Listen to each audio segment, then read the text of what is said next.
आता राजश्रीचा 10वा दिवस आहे. 10 दिवसामध्ये हा भिवभंडारीचा रोड आहे.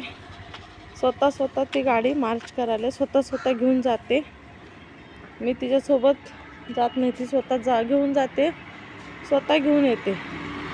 स्कूल बस येतात, गाड्या येतात, त्याच्यामधून तिला फक्त आवाज कानावर पडून भीती कमी होण्यासाठी मी त्या भिवभंडारीच्या रोडला क्लास ठेवला आहे. याच्यामध्ये तिची भीती कमी होते आणि रहदारी कंटिन्यू चालू आहे. त्याच्यामध्ये तिला आवाजावर गाडीच्या भीती कमी होण्यासाठी ठेवलेली. आता राजश्रीचा 10वा दिवस आहे. 10 दिवसामध्ये हा भिवभंडारीचा रोड आहे. स्वतः ती गाडी मार्च करायला स्वतः घेऊन जाते. मी तिच्यासोबत जात नाही, ती स्वतः घेऊन जाते, स्वतः घेऊन येते. स्कूल बस येतात, गाड्या येतात, त्याच्यामधून तिला फक्त आवाज कानावर पडून भीती कमी होण्यासाठी मी त्या भिवभंडारीच्या रोडला क्लास ठेवला आहे. याच्यामध्ये तिची भीती कमी होते आणि रहदारी कंटिन्यू चालू आहे. त्याच्यामध्ये तिला आवाजावर गाडीच्या भीती कमी होण्यासाठी ठेवलेली आहे.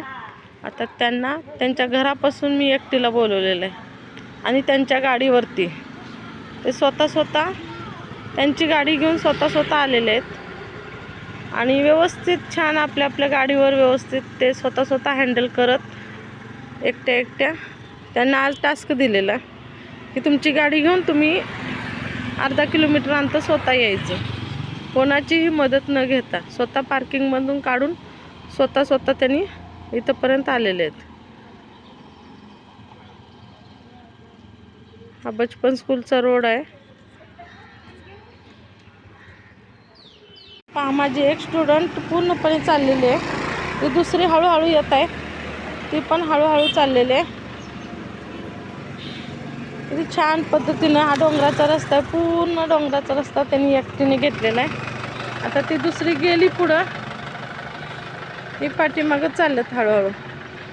हा आपला डोंगराचा रस्ता आहे, इथं रहदारी पण आहे, लोक पण आहेत, गाड्या पण येतात, हे सगळं चालू आहे.